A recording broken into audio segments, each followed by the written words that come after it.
Okay, I've come with a bunch of people from two projects. One is Black Lives Matter. We're having a campaign, Sarah Reid's campaign, and also Black actives rising against cuts. Rising against cuts. Yeah, we started a new campaign about Sarah Reid, who was killed in Holloway Prison recently. They're saying she actually strangled herself, and we find that a little bit hard to believe. So, the general kind of atmosphere in the country during the refugee crisis, what do you think about that? yeah, I mean, as you can see today, there's a lot of support. A lot of people have come out to protest about the stigma and the way that the media are portraying refugees to the people. So that's been addressed today, it's been looked at, and there's people here representing. We don't need to be scared of refugees, we don't need to think negatively of refugees. We need to research things.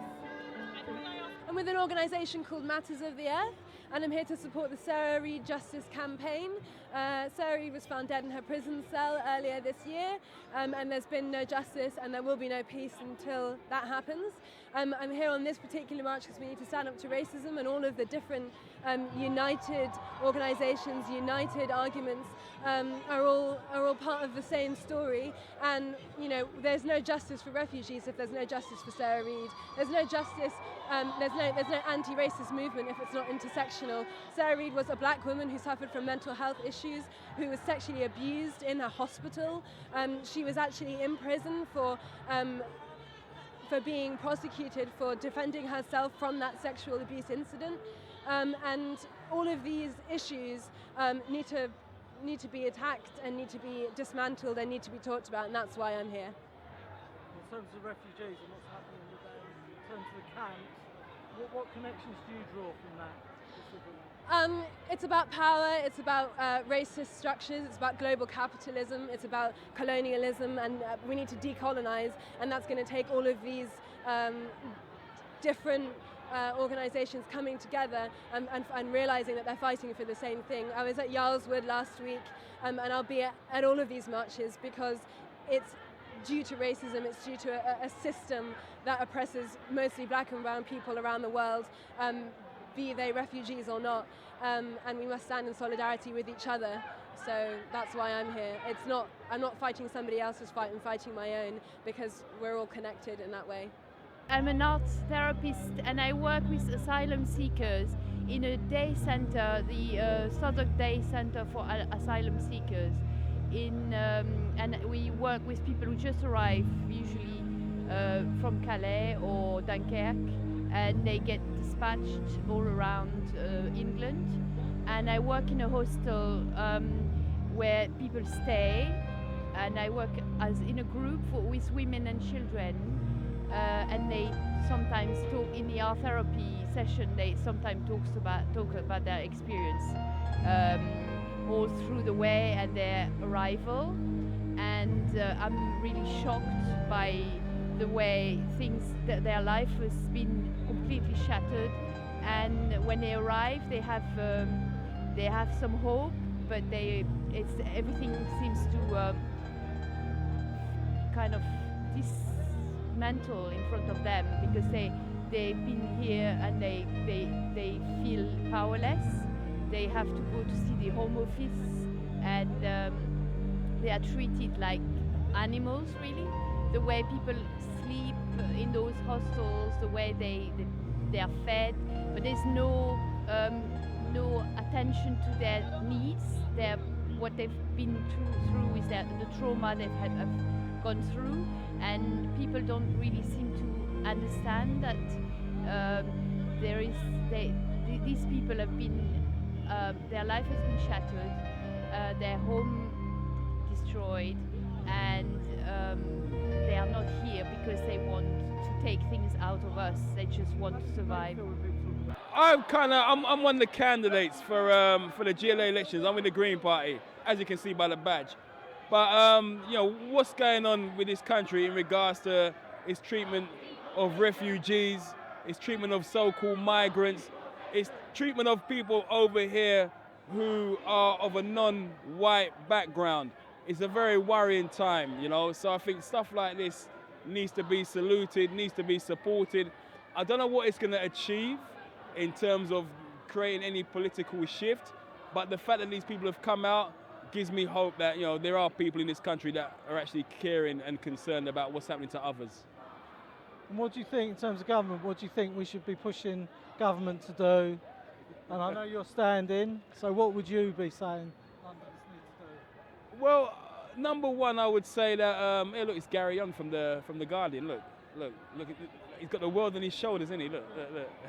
Yeah, in terms of what government needs to do, I think first and foremost, they need to take back some of this toxic rhetoric, you know, scapegoating and targeting immigrants and refugees. I think that's the first one.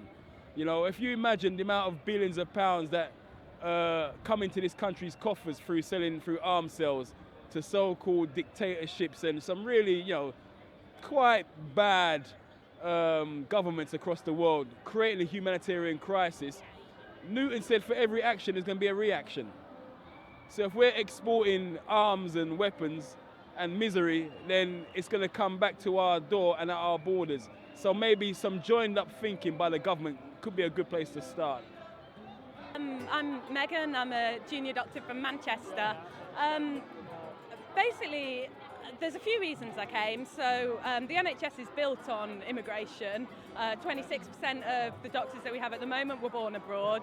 And with the new junior doctor contract and the NHS bursary cuts, we're going to have fewer doctors and nurses qualifying from the UK, and we're going to need more and more immigration.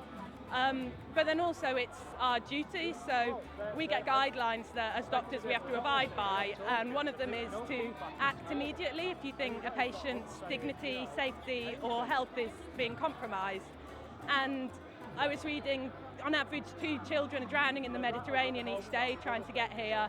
We've got people on our doorstep living in kind of squalor with open sewers, disease spreading easily, and I think their safety, their dignity and their health is being compromised, so we've got a duty to stand up and say that they're welcome here, but also that we want our government to be doing more to support them in the country, outside the country, and also to reduce the number of refugees that we're creating by addressing our foreign policy. I mean, I think the government and the media kind of use their propaganda, I would say, because I think lots of people aren't aware of the true statistics on immigration, and then that kind of divides us and that enables them to rule us. And I think if you have everyone worrying about, say, refugees coming here and taking our jobs or using our NHS, then they're not worrying about the people who really have all the money. So, I mean, I was reading 62 people have the same wealth as half of the world. I'm a lot more worried about that than about someone who's fleeing war or persecution to come and try and make a better life for themselves. I think the role that the French government has played recently in this crisis has been absolutely disgraceful. They've been sending police officers in, riot police into the Calais camp. They've demolished large sections of the camp. They've attacked pregnant women. They've urinated on people's shelters, and it's absolutely disgraceful. It really throws any notion of European civilization out of the window. When in the 21st century, mainland Europe, we've got people living in those conditions in France, and if you look at the way that the French government's been treating them, it's despicable. But that's not to let the British government off the hook, because David Cameron and Theresa May should be opening up our borders to let in more refugees right now. London Calais is a political campaigning organisation that have been taking food and material solidarity, clothes, helping build shelters out in Calais. At the same time, we've been involved in building political struggle here against the government's policy to try to force them to change that. At the moment today, we have a team out in Calais. They've been out there, they're building some emergency shelters to replace those that have been demolished by the French government. We're carrying on work like that, but we also want to build struggle and have demonstrations like this here in Britain to put pressure on our government to open the borders to more refugees. I've come with my children, with my 3 sons, to really show solidarity with the refugees. Just as I work hard for my family, I see these people suffering. They had houses, they had safety, they had electricity. Now, for the last 4 or 5 years, things have got worse for them. Bombing, no jobs, no food. And really, we just want to just send a message out to the powers that be that, they deserve a life as well. They deserve to have how some kind of basic standards. They can't be spending their whole lives in tents. So that's why we come here. A simple message. We're all humans. We all deserve basic standards. We're both friends and we've come from Lewisham, and we're here because we just want racism to end. We just want equality for everyone.